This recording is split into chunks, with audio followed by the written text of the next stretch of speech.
they minimize or underestimate the days where they can function because they want the attention to be on fix the thing that makes my head feel like I'm going to explode.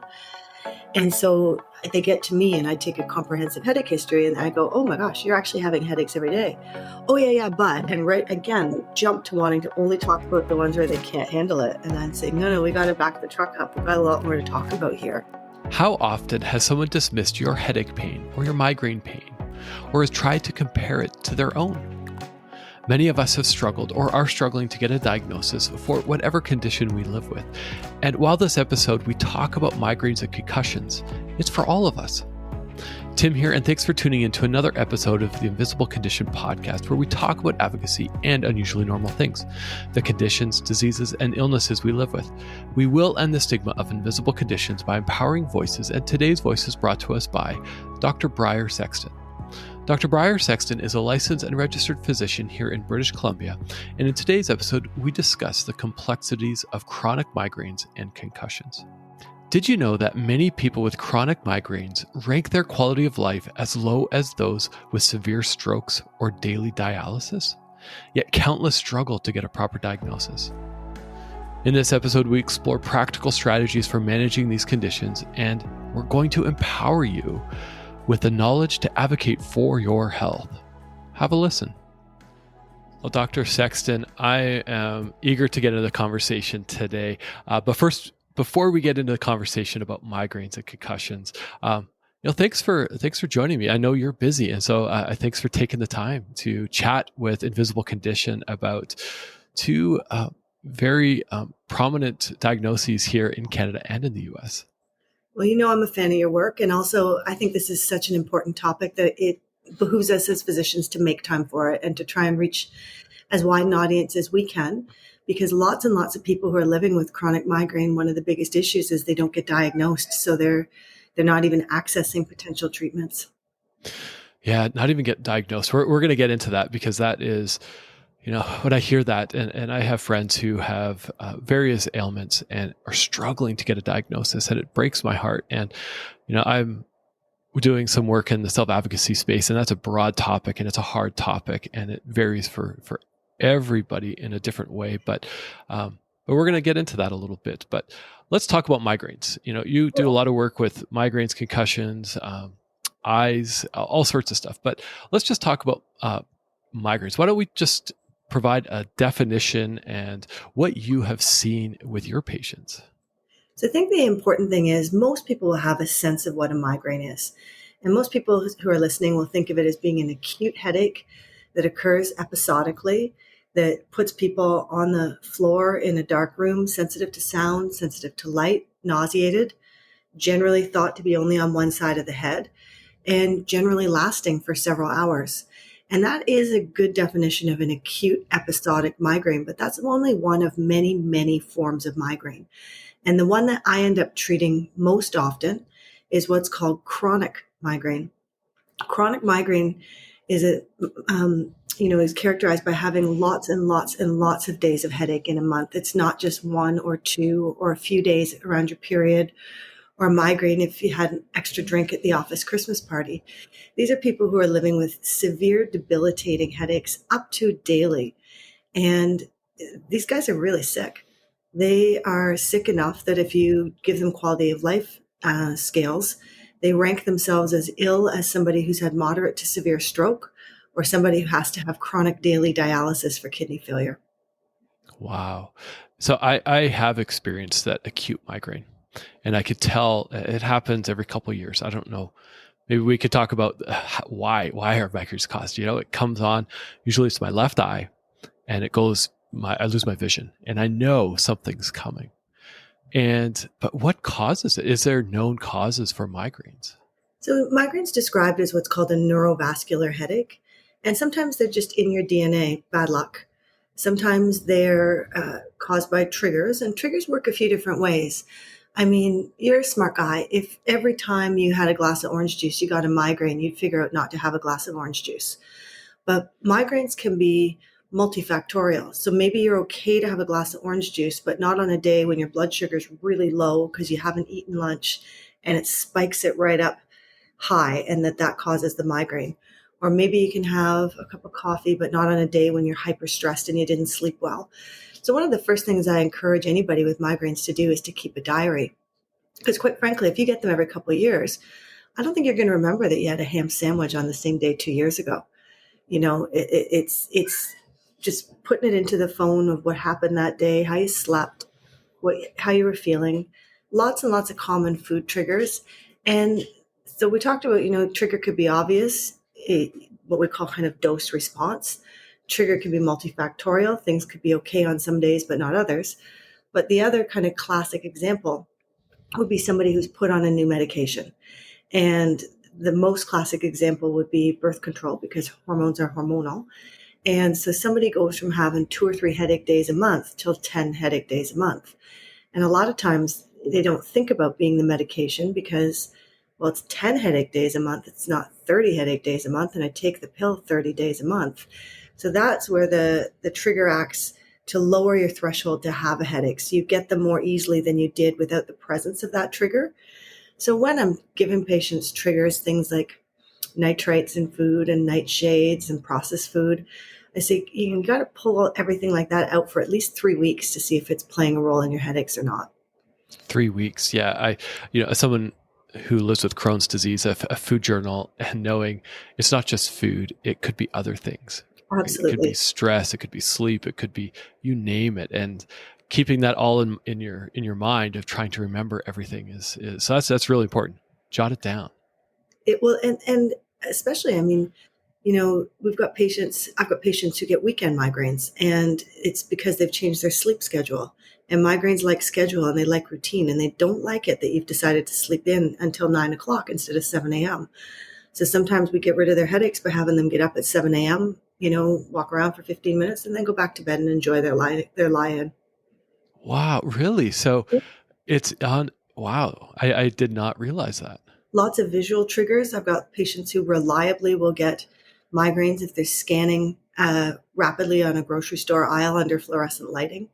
Patients whose migraines will get set up by watching the columns of a bridge flicker by, or by dappled light when they're mountain biking and the lights coming in and out of the trees. I mean, they're pretty beastly. Yes. Well, I'm really curious. I've had friends, not myself, but I've heard this secondhand, third hand, people going to a doctor and saying, "Hey, I've been battling bad headaches, migraines." And I've heard and I've had friends who weren't believed by their doctors. How do you even describe this, right? If it's debilitating, whether it's an acute episode or something that's more chronic, how do you approach your doctor and say, "Hey, this is what I'm living with"? I would say that one of the issues is because we think of migraines, and even a lot of really good GPs think about migraines as being acute and episodic. That certainly is what I would have known about when I got out of medical school. That when they hear the headaches are daily, migraine just doesn't pop into their head. So part of it is we need to educate our doctors better. They can't know everything. My dad was a GP. It's an incredibly broad field. So the estimate is that 1 in 40 Canadians, about 1 million people, are living with undiagnosed migraine. And I don't think that they're walking into their GP and saying, "I have chronic migraines," and the GPs are saying, "No, you're not." I think that is one of the issues. And then the other way it gets missed, and I see this all the time, is I've got patients who get headaches every day that are maybe a 3 or 4 out of 10. And so in my world, that's a low-grade migraine if they also get 5 or 6 days of super painful headache. And what they want the GP to do is fix the days where they can't function. So they minimize or underestimate the days where they can function, because they want the attention to be on fix the thing that makes my head feel like I'm going to explode. And so they get to me and I take a comprehensive headache history and I go, "Oh my gosh, you're actually having headaches every day." "Oh yeah, but," and right again, they jump to wanting to only talk about the ones where they can't handle it. And I'm saying, no, we got to back the truck up. We've got a lot more to talk about here. But I do think, like you said, keeping a headache diary, looking for triggers, going into your GP with a month worth of data to say, this is how often I had a headache last month. And to make sure that's the reason you're there. That's what you want to talk about. It's not a sidebar to, the fact that you happen to have a sinus cold or you're worried that you've got a chest infection. And I think if you're still having trouble, you may say, like, look, you're so good at so many things. That's why I'm a GP. But, do you think I could benefit from seeing a headache specialist? Like, could we just get an extra set of eyes on this? Mm-hmm. Yeah, I was recording with a doctor. We've released the episode months ago. And so I was talking about second opinions, asking for that second opinion. And what she said was really struck me was most doctors, right? If they don't know, they will send you to that specialist. If they are confident in their diagnosis, they have no problem sending you for that second opinion. It's when a doctor saying, what, you don't trust me or you don't believe in me, that's when you should be like, okay, maybe I need to push for this. But what I'm hearing you say is like asking, right? Keeping that journal. And I've heard this for even all the self-advocacy questions I've been asking people is write it down, bring that to your doctor, present it and say, here's what's going on. And don't discount those quote unquote good days. When the pain's at 3 or 4, I know this with arthritis. I see my specialist soon and she's going to ask, how are you feeling? And it's like, well, today's a good day, but 2 days ago I couldn't walk, but today's a good day. It's focusing not just on that one day, but over that collective period of time. And I think, one of the things that's worth noting is from a patient health and well-being perspective, by only focusing on the days you can't get through and minimizing the days you can, you are doing the best thing you can to look after yourself by being positive and finding the good and doing all the things we'd encourage you to do. It just doesn't help us as your doctor to figure out what's going on. Yeah, you're absolutely right. If you just go to your doctor and say, oh, today's a great day, but you discount those other days, it doesn't make your job any easier, does it? No, and to add to the idea of asking for a second opinion, I'd say a couple of things. And the first thing I would say is that it is all about how it's not that I'm second guessing. I'm just wondering, could there be a new treatment that, you're on top of a million other things and maybe this neurologist would know about that you haven't yet? Like, is there any way that I could just go once and get some questions answered by somebody who sees a huge number of patients with this type of condition? And certainly for anybody who's listening who has concussion, I would say that at a baseline, excellent, brilliant GPs don't get training on how to treat chronic migraines. So a lot of them don't know how or aren't comfortable with some of the medications, and that's said with a lot of respect. But the second tier is, I have all these patients, and I mean, this happened to me when I was first really treating a lot of patients with migraine. I would think about the migraine patients one way and the concussion patients with headache another way until it kind of went, wait a minute, these guys walk and talk and behave just like my migraine patients. They just happen to have the problem start after they hit their head rather than, when they hit their period.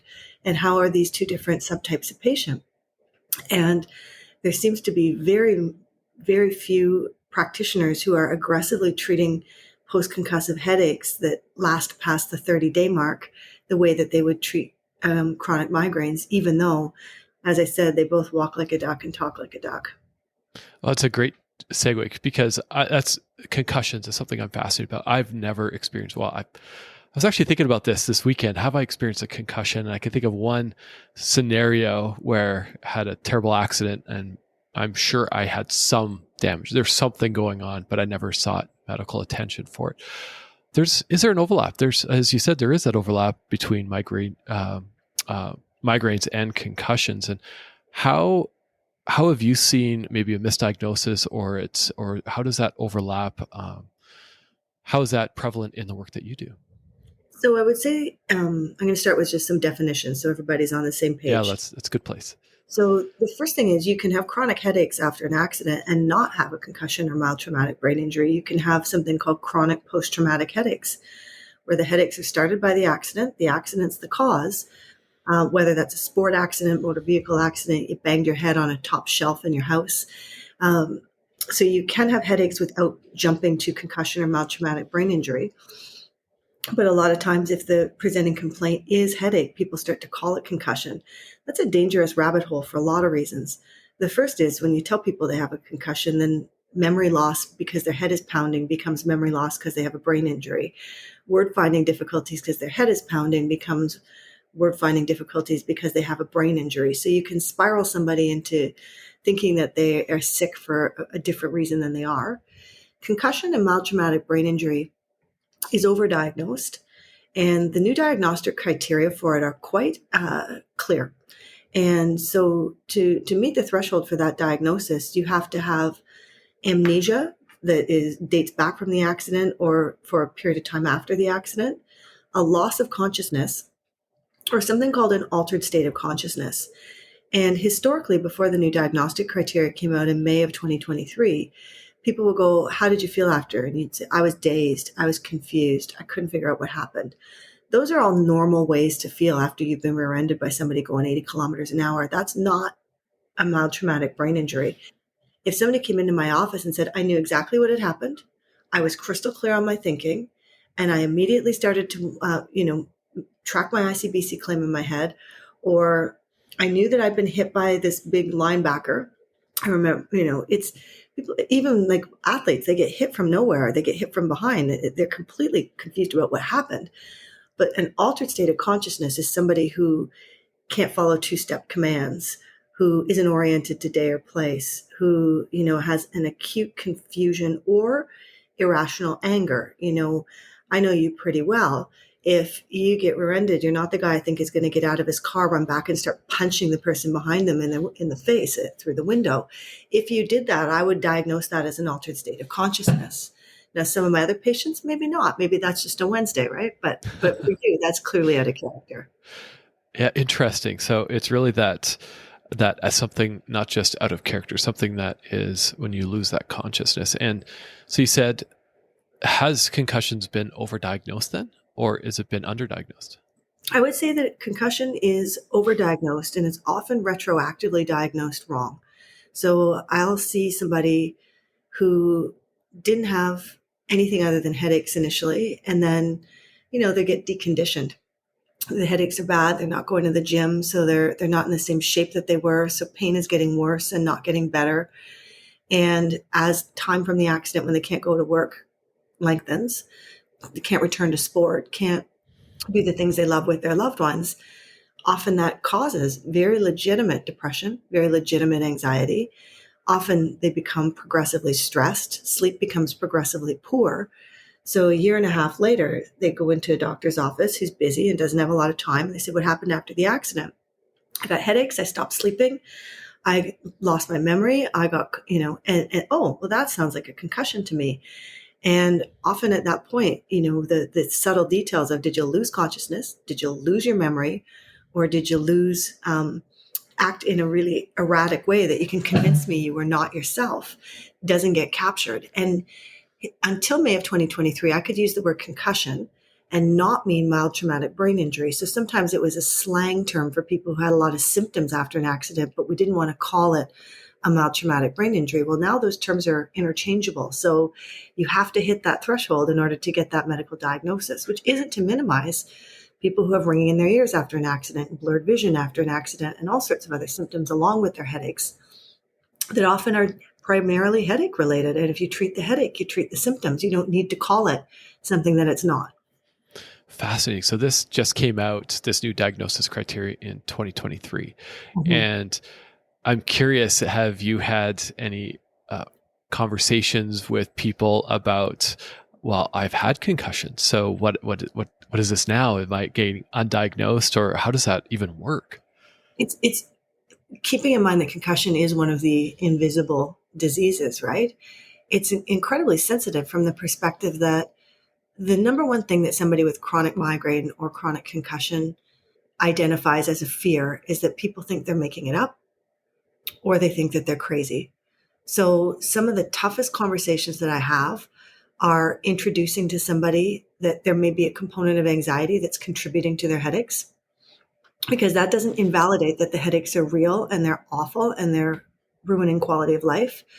But if anxiety is maybe part of the barrier to the treatment of the headache, would it be worth exploring, just thinking about whether or not treating that might treat the headache? And it might or it might not. I don't know, but why wouldn't we try? And then, to tell somebody who's been diagnosed with a concussion, hey, the criteria changed. I know that a year ago when you said you were dazed, we took your word for it and we called you brain injured, but now dazed means something different. It's very invalidating. It's insensitive. And so I don't like to have that conversation unless I absolutely have to, because I have to put something down on a form or. But I'll try and frame it to some extent as good news. I don't think you did because of this, this, and this. And I think that the headache is the primary problem. I think that, and sometimes they've got really good insight. Like I'll say, how's your memory on the rare days you're not having a headache? Oh, it's good, doc. I say, so that's not what my brain injury patients tell me. That's what my chronic migraine patients tell me. So Interesting.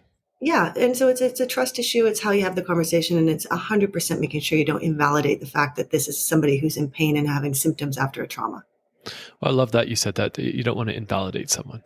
I couldn't imagine if after many years, my rheumatoid or my doctor said, "Oh, actually, you don't have arthritis." They're like, okay, so we've been treating it with medication, with all this stuff, and now all of a sudden, like, yeah, you invalidate someone, but also then that you break that trust as well. Mm-hmm. So, I think from your perspective as a doctor, a medical practitioner, there's a lot of sensitivity that needs to go into having these like hard conversations, whether it is a diagnosis or a change of path or a change of direction.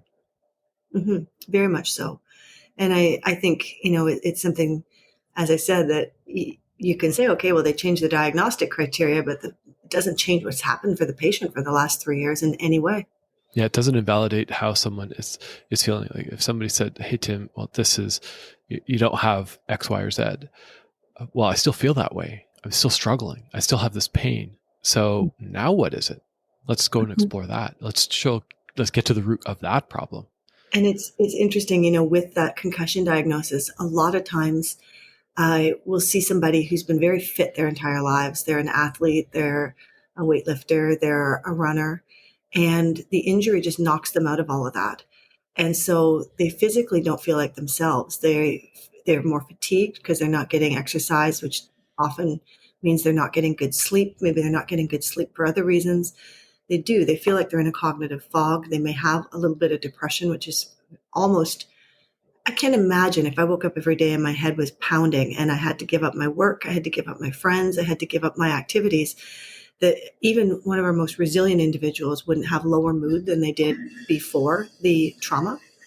And as I said, very difficult because as soon as you enter that mental health aspect, they think that you're saying there is no other injury, whereas you're saying, no, it's running in parallel here. We want to tackle both things. But, one of the most evidence-based things that we know about concussion is that people who are able to actively rehabilitate it do better than people who passively rehabilitate it. But if you used to go to the gym, pick up the bench press and do X or throw the treadmill onto Y miles an hour and it was nothing. And now that makes you feel like you've been hit with a baseball bat. If you've never been out of shape in your life, you don't know that that's how out of shape people feel. That's not a concussion necessarily. It's how it feels when you don't exercise regularly. This podcast is supported by storiedwork.com. Do you ever struggle to get your thoughts written down in a clear and structured way? I often do. And when I'm planning my podcast scripts or articles, I have so many ideas in my head and I struggle to get them organized in writing. With Storied, all I need to do is speak in my thoughts and the tool automatically organizes my ideas. I love it because it provides feedback and prompts me to fill in any gaps to make my message crystal clear. Storied was founded by a dyslexic physicist who needed a new kind of tool to write. What their team discovered was that seeing your thoughts and ideas turn into clearly structured text unlocks potential for almost everyone. If you're having trouble translating your thoughts into clearly written content, such as articles or social posts, try Storied for free. Go to storiedwork.com. It's so complex, isn't it? It's, I don't envy your job. It's just so complex, and there's so many different factors that go into it, and that's hard, especially when you tack on migraines or concussion with some mental health stuff, or like you said, even in that example, like maybe your body is starting to get a little soft, and you're not used to that. It's got to be challenging. I mean, I certainly feel more for the patients than I do for myself. But to your point, when I'm able to help somebody with chronic migraine or concussion, it's one of the most gratifying things I get to do. And I can tell you that it wouldn't matter with those patients. If I'm running half an hour behind, they're not going to, yell at me. They know I'm behind because I'm trying to help somebody like them. And if they've been helped, boy, are they happy. I can tell when I walk into a room after I've done a medical intervention or a lifestyle intervention for somebody with concussion or migraine. If it's worked, I know before they tell me. Their face looks different. That pain mask is gone. I would reliably say I can tell before they've opened their mouth 90% of the time if they're going to give me good news. Wow. And you and I were talking offline about, how do you deal with the challenge of treating it? Because there are real significant barriers to treating it. And I don't know if you want me to get into that a little bit. Yeah, let's do it. And especially I think it's a good segue because you highlighted that this is an invisible condition. But also I like how you said you can walk into a room and you can see that pain mask, whether it's on or it's off. So yeah, let's go there. So, I would say that the first thing, again, that's important is treating the patients where they are. So if somebody's been living a pretty miserable life and I start talking to them about lifestyle, which is always where I stop, and they're like, yeah, but I need something to help me now. Like I'm ready to stick a knife in my head. We'll jump there. But generally speaking, I would say, especially practice in Kitsilano and British Columbia, Vancouver, and a lot of my patients are female, and a lot of them are wary of overprescription and doctors who are jumping to their pill pads. So I will always start with lifestyle modification. Supplementation, very basically, with vitamin and minerals have been proven to reduce migraine and concussion symptoms in about 1 in 5 or 1 out of 6 individuals, which is a lot. Powdered ginger, just a teaspoon of ginger like you'd use to put into baking, in a third of a cup of water can be more effective than Advil or Tylenol in about 1 in 5 or 1 in 6 patients to get rid of that acute pounding headache when it onsets. Taking out the list of triggers that I send them, monitoring for things like stress and sleep, trying to get into better routines, trying to incorporate some form of exercise. Again, do I fix a lot of people with it? I don't, but I fix enough that then they don't want to go on medication because life's tolerable again or even pleasant. Or they tinker with it for a while and come back to me and say, okay, I can't get any further with lifestyle. Now what do we do? But generally, I'll tell them everything I know how to and work with them until I hit the wall where I don't know anymore about how to modify lifestyle to help them, at which point I like to have a conversation about medication. And medication, when it comes to migraine, falls into 2 categories. They have what we call our migraine abortifacients, meaning something you would take as the headache started to stop the headache from getting worse or to make the headache go away. That would be appropriate for somebody like you who gets a headache every day or two. But a lot of those medications, like Tylenol, like Advil, they're hard on our organs. They're hard on our kidney and liver. You don't want to be taking them every day if you have daily headache or multiple times throughout the day, which some of my patients do when they have this type of headache. And there are safer alternatives, much safer alternatives. Those fall into, there are a few of our rescue or medications or abortifacient medications that are prescription. And there are a large number of them that are designed to be what's called preventative, where it's a pill you take every day or an injection that you receive monthly or every 3 months that is intended to cut the number of headaches down by about 50% and to reduce their intensity by about 50%. Yeah, medication, I know, even for myself, it can be scary. But I like how you said you start that lifestyle because, as somebody who myself, I live with Crohn's disease.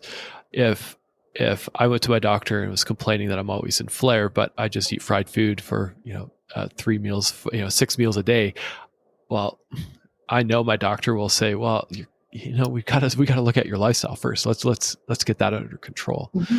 And medication doesn't have to be scary.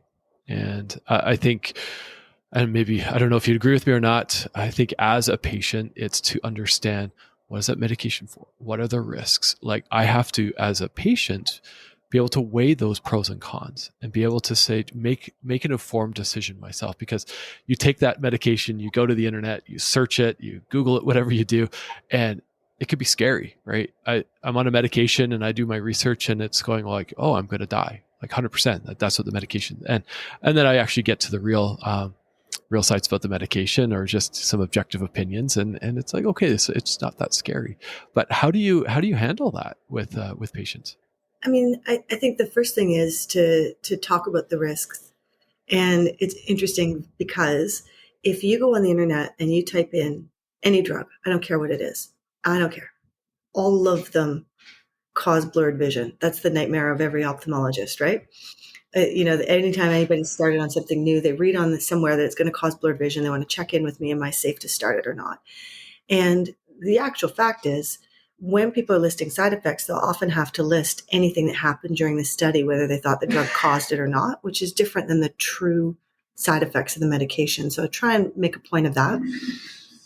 I also have to address a really common misconception that the headaches are masking the problem and they're hiding what's really going on. In actual fact, in experimental settings, we don't have an ability to do it. If you come into my office, I can't give you a blood test for it. But in experimental settings, when we go into the brain of migraine people, they have abnormally high amounts of a neurotransmitter called calcitonin gene-related peptide, or CGRP. And that's a neurotransmitter that makes your head hurt. Or if it goes to your nasal tissue in your brain olfactory center, it might make you smell something that's not there. If it goes to your visual cortex, it might show you pictures that aren't there in one eye or both eyes.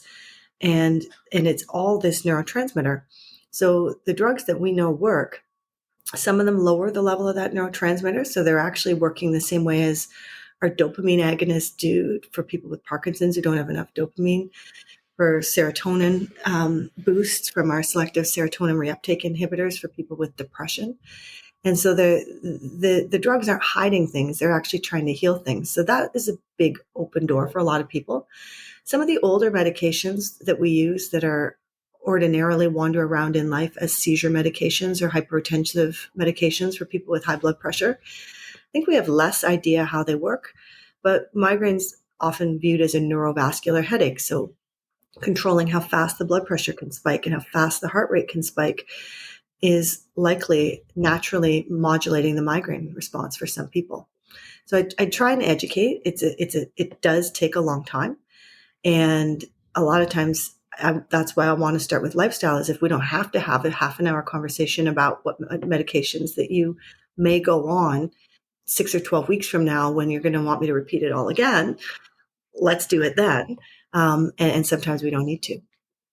Yeah, well, I love that you start there, that lifestyle approach. And, somebody's listening to this, maybe you're just looking to educate yourself on this topic, or you are struggling to advocate for yourself. I think there's some good takeaways here where, write stuff down.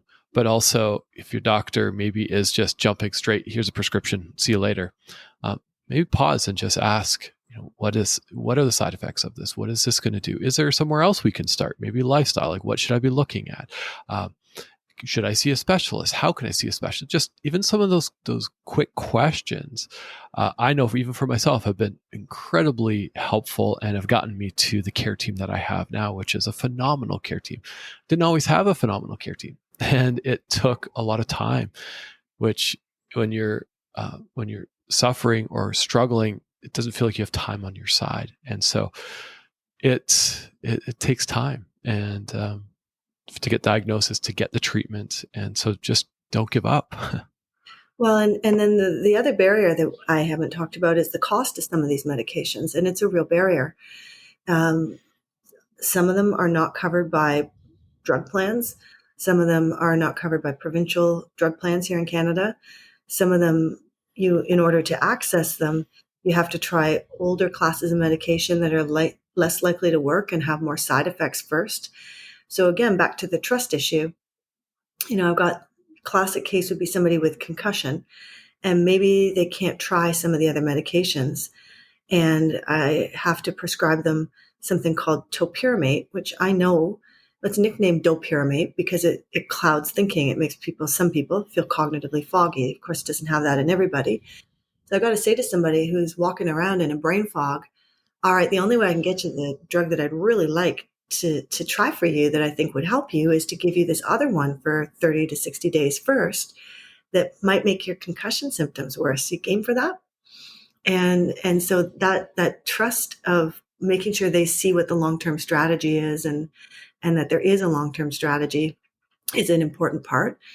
And when the drug does get turned down, I need to make sure that they come back and tell me about it.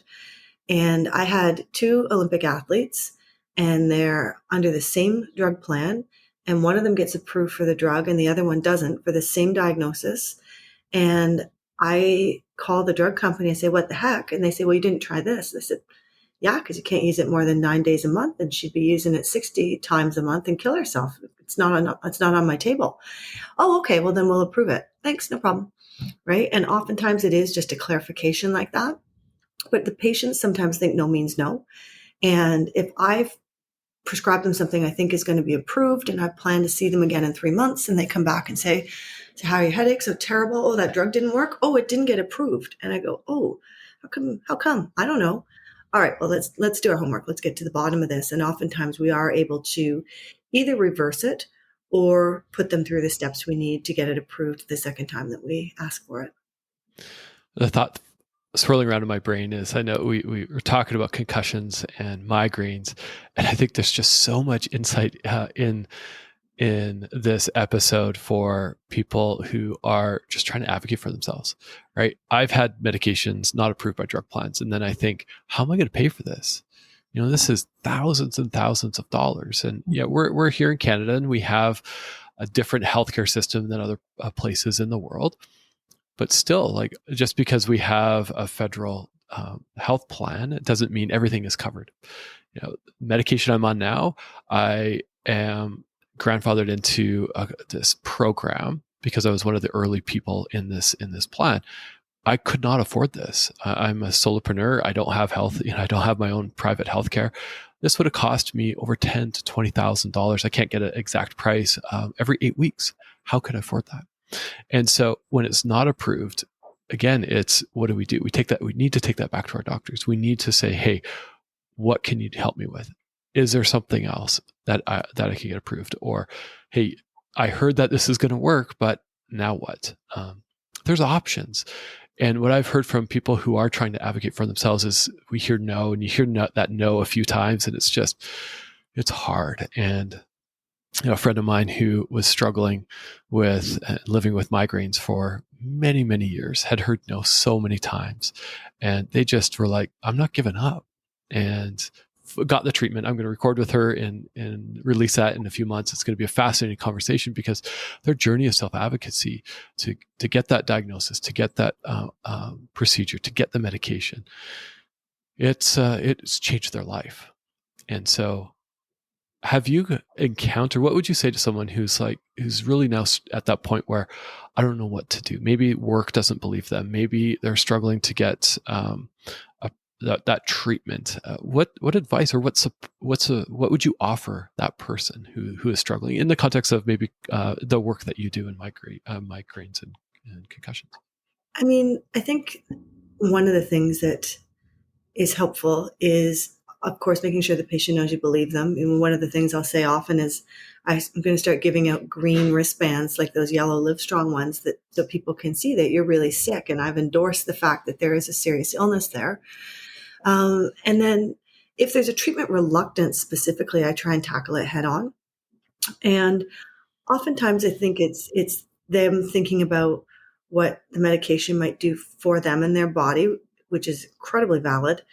But also to step the picture back and go, are there other aspects that we aren't considering here? Like when you're missing your son's hockey games because the arena is too noisy, or you're missing your daughter's, hockey games because there's too much motion or artifact on the ice and it's making you feel sick. Like what would your daughter want here, or your son want? They want mom back. And if I think I can give mom back, isn't that worth taking a shot for? And so sometimes it's just broadening the perspective.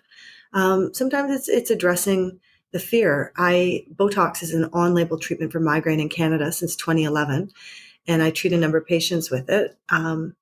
And when I was first treating, it was somebody whose headaches went from debilitating 15 days a month to 0. Now, that's not a common response. I'm not trying to say that that's what people should expect. But for that individual, the impact on her quality of life was a miracle, in her words, not mine. She went back to her family doctor, who said, oh my goodness, they're putting Botox. That's going to take 10 years off your life. You got to get her to stop that. And she said to him, I'll take it. If I was told absolutely it would kill me 10 years earlier, but I can live the next however many years without headaches, deal. And so I think that that's an interesting one.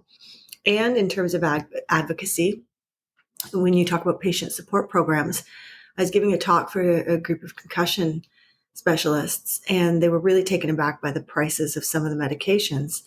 And I was saying, well, there's a support system right now, there's this, there's that. And they said, well, why would I start them on it when I know they're not going to be able to afford it if the program goes away? I said, well, I don't make money decisions for my patients. I'm sensitive to the fact not everybody has money. I'm sensitive to the fact that even if you have money, $10,000 or $20,000 every 8 weeks is probably really a small percentage. But you don't know. You don't know if their parents have money. You don't know if their siblings have money. You don't know if they get if they get on the drug for 6 months, if they'll go to work and get a job somewhere specifically that's got good benefits that would cover it in the absence of it being covered by the government. So I never ever make a decision that somebody can or can't afford something, or it is or isn't for them. I want to make sure that that is their decision when they're this sick. Yeah, it's presenting all the options, and just taking a step back into concussions and migraines, and specifically, in society, right? We talked about the invisible nature of it. It's you look at someone and go, oh, but they look fine. Oh, it's just a headache. Just take some Tylenol, take some Advil. That's really hard to hear, and I know I know I'm guilty of it. It's like, oh, just sleep it off, or and I've been on the receiving end of that. And so for someone who is specifically living with migraines, living with concussion, what would you say to someone just to help them articulate what they need for support, or what they're even going through? I find that letting them know what we sort of opened up with, that they should share with their family that the quality of life with somebody with their condition is the same as somebody who's had a moderate to severe stroke or has dialysis for kidney failure every day. That could be a really helpful thing, because people understand kidney failure is really bad, and they understand that a moderate to severe stroke is really bad. So if their doctor is telling them they have the same quality of life as those people do, that is something their family and friends often can relate to in a way that they couldn't relate to it when they were trying to think about how they feel when they have a bad headache once every couple of weeks or months. Yeah, I like that. And I like you brought it right back to the beginning, where it's let's compare it. And you bring a very tangible comparison to this diagnosis that it affects so many people here in Canada and around the globe. And I think as we wrap up, I ask this question to everyone, and this is a big, hard. I think it's big and hard, but yet I am so. Yeah. Anyways, I love to get into it. The purpose of invisible condition is to end the stigma of invisible conditions. And I know I say this is hard because it's so complex. How can we do this? How are we going to do this? How can we take steps in society, in our workplaces, our families, to end the stigma that often is attached to our invisible conditions? I mean, I think, as I say, big piece of the puzzle is education. Educate our GPs, educate our emergency room doctors, make sure that concussion is not being under or overdiagnosed, make sure that chronic migraine is being diagnosed, make sure that when it's diagnosed, it gets treated properly. Yeah, that education piece is so important. And I like how you said that we need to educate our doctors, our emergency room physicians. We also need to educate those around us. Like you said, even if I was diagnosed with chronic migraines or concussion, how do you even educate those around us? And that's something that I'm looking to do here, even at Invisible Condition. What does that look like? And there's so many great resources. I know you've got a blog as well. We'll put that in the show notes. And yeah, as we wrap up, I just really appreciate you coming on and sharing with us just the definitions of migraines and concussions. And we took a turn into that whole advocacy piece, and which is something I'm passionate about. And I know. and just even that story of two Olympians diagnosed the same thing, same medications. One was approved, one wasn't. And if that's where the conversation ended, that'd be heartbreaking. And it didn't end there. And they got the approval and went. I don't know who they are, but I'm sure they're doing amazing things. And so, Any final thoughts as we wrap up, Dr. Sexton? I'd just say to anybody who's living with it, first of all, I'm sorry. It's a really, really tough diagnosis, whether it's concussion, brain injury, or migraine headache. If your head hurts all the time, you're miserable. Migraine, again, is a really good website, very trusted in terms of their resources and recommendations. Lots and lots of lifestyle stuff there for people who don't want to start with medication. And we'll have a link to all of that in the show notes. Every time I put together a podcast page, I have definitions, I have resources, I have a lot of information on there, because it's not just about recording an episode and pushing it out. It's about educating ourselves and our loved ones. I've learned a lot about migraines and concussions in this conversation. And I hope if you're listening that you also have learned something. If you have questions for Dr. Sexton, we're going to do something a little bit differently. Send them to me. On the website, on the show page, I'll just have a link, a contact us link on there. Send me your question. I'll forward those on to Dr. Sexton, because I know even for myself, I'm listening to this and I'm like, oh, we could probably record for another hour because I've got so many questions. But this leaves us at a good place. And so if you are listening and you love what Invisible Condition is all about, please tell your friends, your family, subscribe to the newsletter. It comes out every couple weeks. Subscribe to the podcast, share it out. That's how we are going to end the stigma, or one way we're going to help end the stigma. And so Dr. Sexton, thank you for spending time with us today. I really appreciate you coming on. Thank you, Tim. And again, for those who are listening, I hope you have a good